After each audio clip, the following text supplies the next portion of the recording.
Hi, I'm Amanda Morrell, Personal Finance Editor with Interest.co.nz, and I'm here today with a double shot interview. I've got with me today Katherine Percy. She is with Workbase, which is a financial literacy organization that aims to build literacy among the labor force. Is that correct, Katherine? Catherine's here to talk to us about an apparent gap between the financial knowledge that exists among the population and what we aspire to lift people to. And you've noticed that there's quite a considerable gap between the population and where we aim to get them. Is that correct? Absolutely. Yep. The statistic you gave me earlier was that you believe that as many as a third of New Zealanders lack the financial skills to navigate their way through the system today with mortgages and mortgage holidays and all the other complex. Is that... That's right.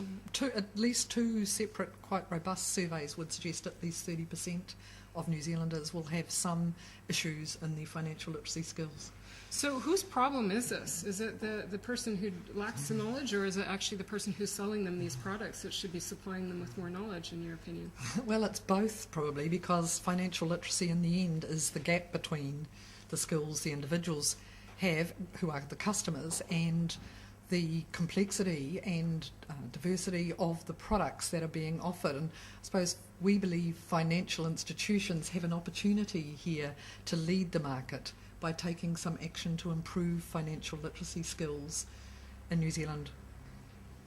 There's such a big push on right now for financial literacy, and you go to these conferences and they're packed out with attendance. Yeah, absolutely. And many of the players in this space claim they're doing their bit, but how well do you think they're doing at supplying or pushing the agenda here? I think there's virtually no financial institutions who aren't supporting financial literacy skills, but we see almost none focusing on improving skills. There's quite a significant focus on improving knowledge and understanding of the financial products and services, but we know that people need skills in order to engage with those products and services, and skills to build the knowledge in order to be able to make financial choices that are appropriate.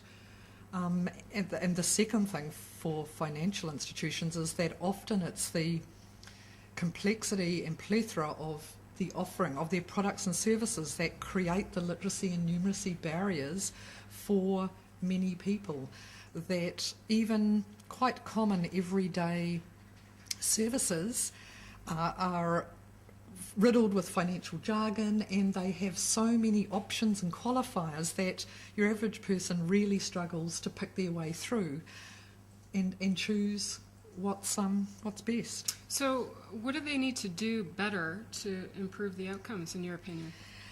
Well, certainly a lot are already making steps to use plain English, and those are definitely steps in the right direction, and many are holding seminars.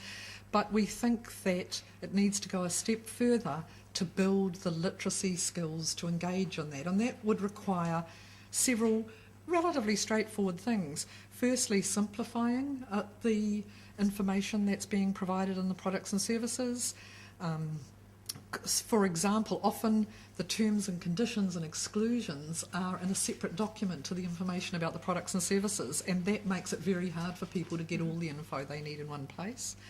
Clearly, there's opportunities to strike a better balance between risk mitigation and customer understanding, and the need for clear communication. So if you're providing information about 20 risks, it's going to be very hard for most people to find the 3 risks that apply most likely to their situation.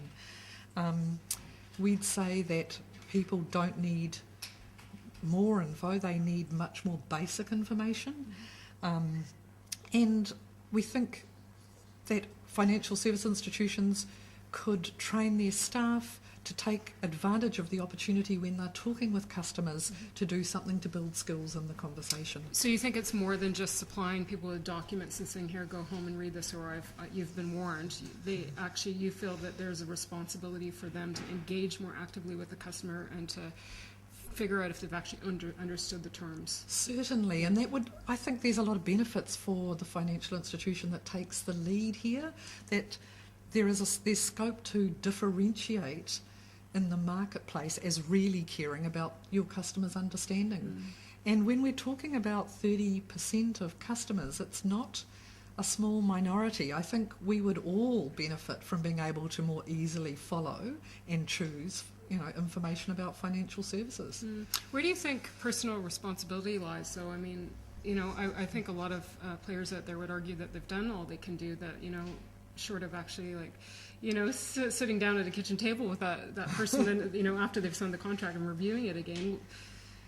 From a literacy perspective, we think that there's a lot of very easy ways, further steps that could be taken to improve the understanding of information, even removing, the financial jargon. In common, I was just reviewing a few brochures before I came, and terms like financial flexibility, consolidating debt, being rewarded every time you spend, those, they're not really unpacking some of the very clear information that is needed, and it's not that hard to do. Given the steps that we see organisations making around plain English, it's a few more steps to being able to unpack the vocabulary and concepts required to be able to understand those things. In leading up to these decisions that people will be presented with, how much information do you think kids are getting, say, at the secondary school level or even at university about the financial products and choices that await when they enter the workforce? Well, we understand that there's a growing interest in developing financial literacy skills in schools. I guess the adult population is sitting there now needing to make decisions around how they're going to provide for their retirement, and it's the only opportunity for people who've left school to gain this is potentially in the engagement with their financial service provider or providers. So that's the call to action, really, is to build more of the financial literacy skills and knowledge into those interactions. We were talking before about the importance of self-managing, because a lot of the entitlements that we think, that have been there for us in the past may well be gone in the future. How important is it that people, step up, really, and alternatively that the suppliers meet them halfway? Clearly it is that the kinds of assumptions we may have made in the past about she'll be right won't apply in the future, but people really can't make those kinds of financial choices without the skills, and we know that is the gap at the moment. Certainly there's a behavioural element in people, willingness to plan and to spend time on it, but there's a huge barrier if you struggle to understand and lack the skills to do those things. So unless we do something about that, all the other efforts we're making may only go so far, and we're leaving behind probably the 30% of the population that needs the most support to do it. Okay. And Katherine, you've put out an open challenge to the banks out there, the first one to step up really and increase the information supplication or provision. I'm going to put those on our website later on so the banks can have a look at those, and we'll see who maybe takes a bite of that. Katherine Percy with Workbase, thanks very much for joining me. I'm Amanda Morrell with interest.co.nz, and join us again next time. Thank you, Amanda.